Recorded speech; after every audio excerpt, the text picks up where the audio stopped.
It is 7:30 exactly in Central Africa. These are the major headlines of the newscast. Today is the International Day of Ending Impunity Crimes Against Journalists. Worldwide, journalists are always reported dead and freedom of speech and press is not quite effective. Next, in Cameroon, what is the point of suspending the International Crisis Group? This is the question to which we are going to answer in today's focus. Ladies and gentlemen, once more, good evening and welcome to the 7:30 on Label TV, your Pan-African channel. November 2nd is the International Day of Ending Impunity for Crimes Against Journalists. Journalists are always reported dead worldwide. Freedom of press seems not to be effective, but in some countries, nevertheless, censorship is at work. We listen to Giovanni Ondamba.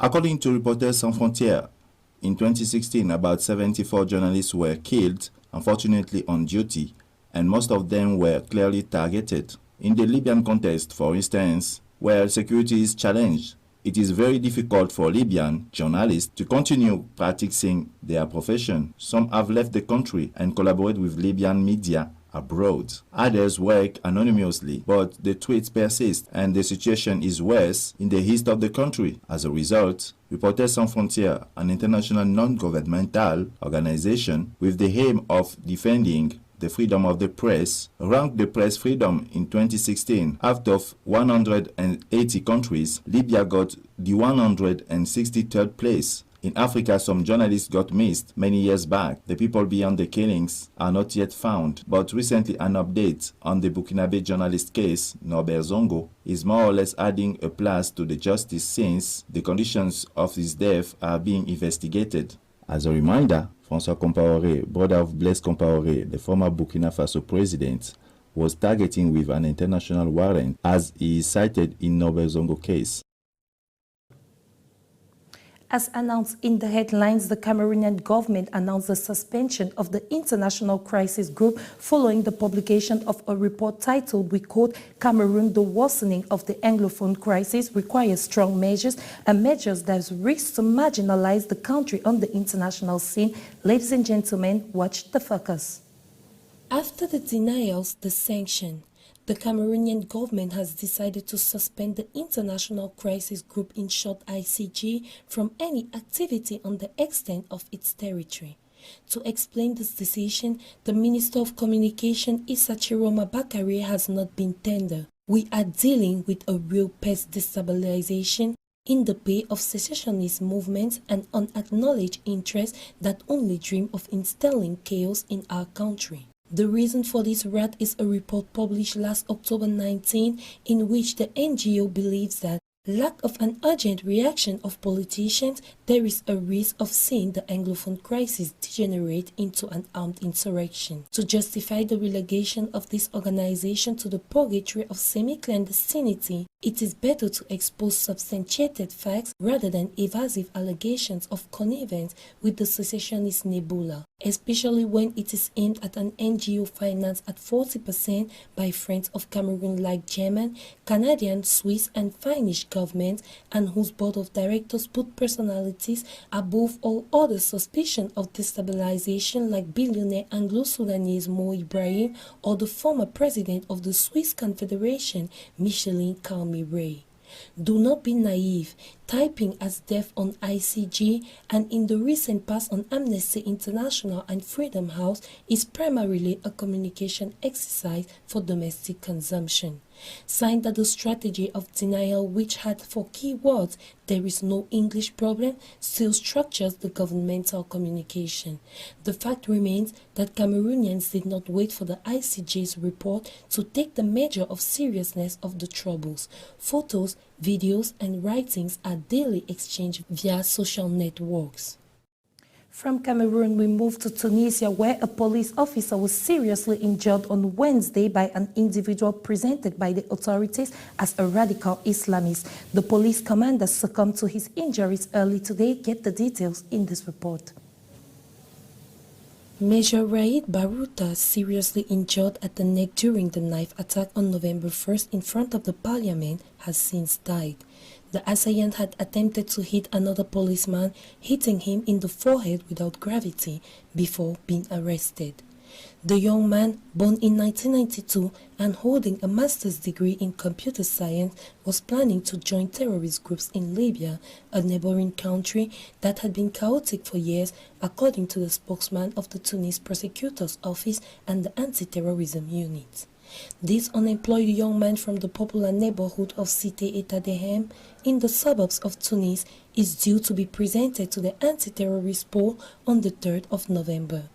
He does not belong to any terrorist group or organization, and his act seems to be isolated. He adopted takfiri thinking 3 years ago. He considers the members of the police as tawagid, in his own words. To kill them, he believes, is a form of jihad.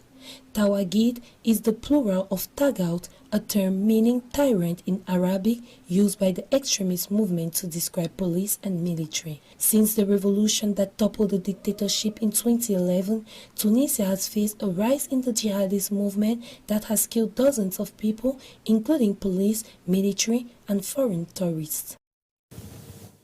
In the same line, the 9 anti-Kabila activists arrested on October 30th in a march in Beni, Eastern Democratic Republic of Congo, were released on the authorization of the mayor of the city. Bundala Ujat tells us more in the story.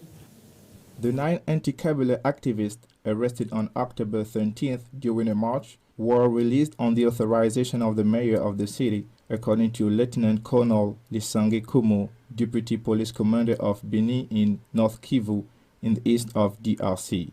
The decision thus raised some reactions, as Regina Masinda, member of the movement The Fight for Change Lucha, responded, "We welcome this release, but we feel that our activists could not be arrested for demonstrating. We will not give up. The struggle goes on."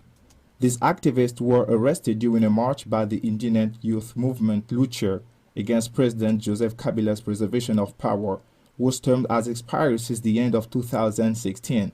In fact, the constitution forbids him to run for a new term, but he has been legally allowed to remain in office until his successor is elected. The presidential, legislative, and provincial elections would have been held before the end of 2017, under an agreement reached by the majority and the opposition in late 2016. Therefore, no electoral calendar has been made public yet. The Electoral Commission in charge of organizing the poll is now focused on 2019, whereas the United States is demanding them to be held in 2018. Now, let's talk about education. Morocco hosts some 18,000 students from sub-Saharan Africa in its higher education institutions, compared to just 1,000 in 1994 and 16,000 in 2013.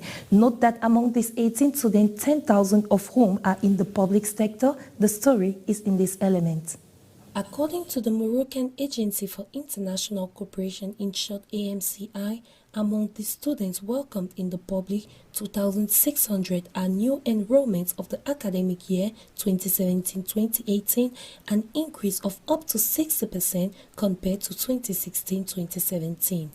In addition, approximately 8,000 students from 44 sub-Saharan countries benefit from scholarships awarded by AMCI for regional projects, cooperation and training programs. The number of students from countries of the Economic Community of West African States, in short ECOWAS, has increased by 40%, a record particularly related to the agreement signed in recent months by Morocco with several countries of this region, whose kingdom will become in December the 17th member state. In addition to the diversity of course in a large number of sectors, economic, management, commerce, law, medicine, pharmacy, engineering, architecture, literature, languages, art, etc., technical assistance has taken more and more importance in recent years, with the training of graduates and executives in the fields of diplomacy, customs, management of local authorities, water and sanitation,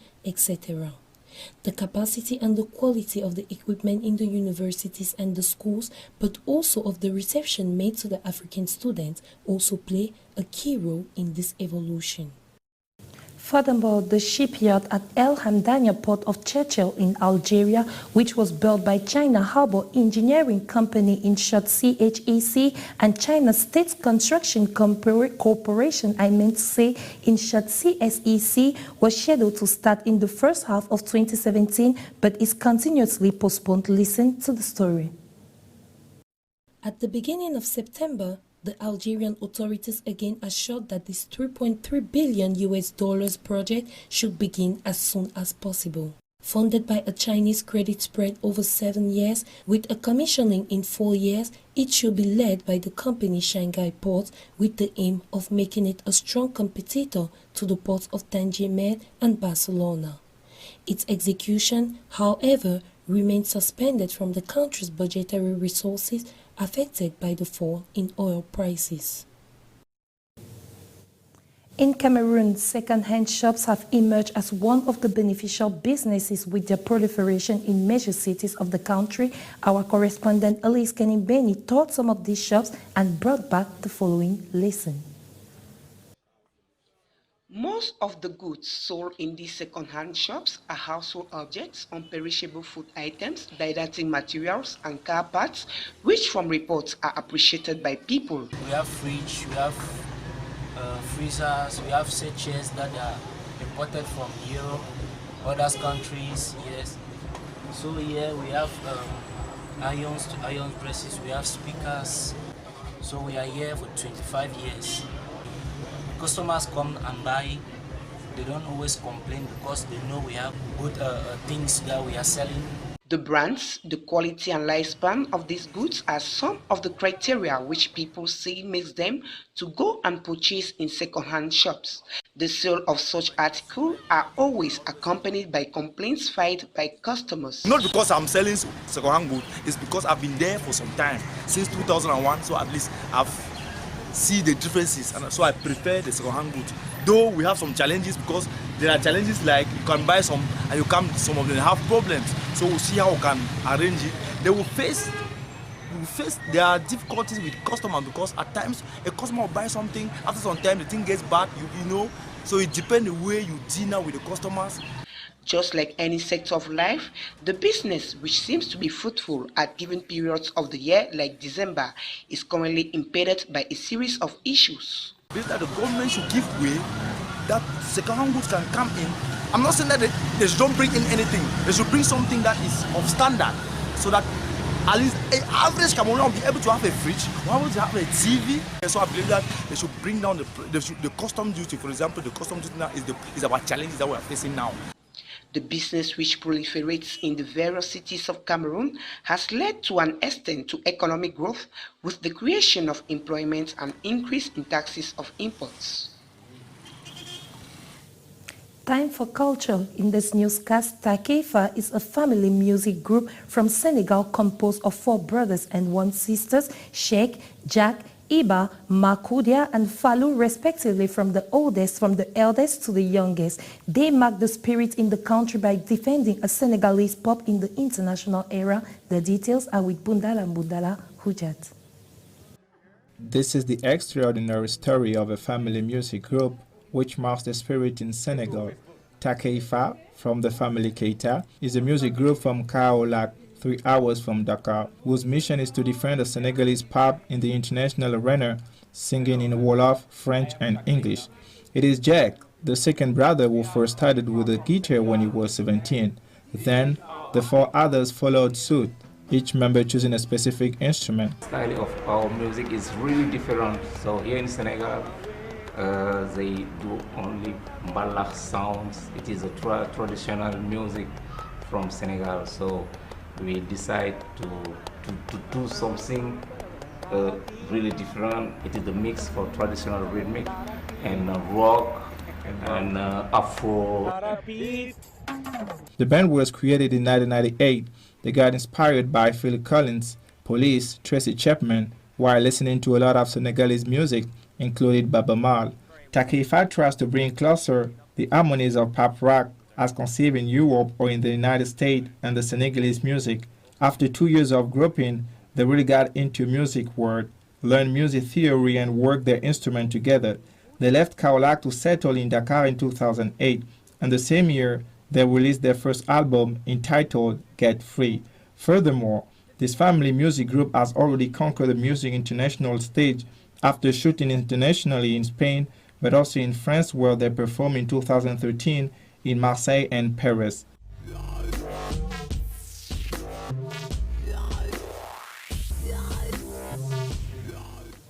These images were given by Lai Chun.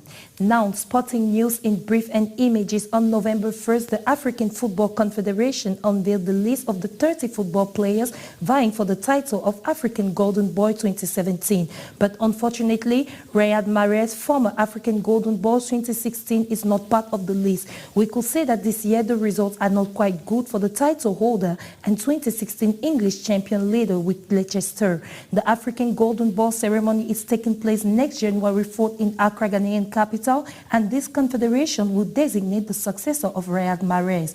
As it is the regulation, it will be done on the basis of a vote made by a panel of breeders or technical directors of national teams, journalists, and members of a committee of CAF.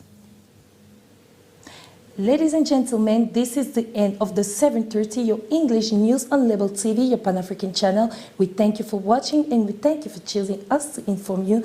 Next rendezvous of the information with me tomorrow, 12:30 exactly Central African time. Goodbye.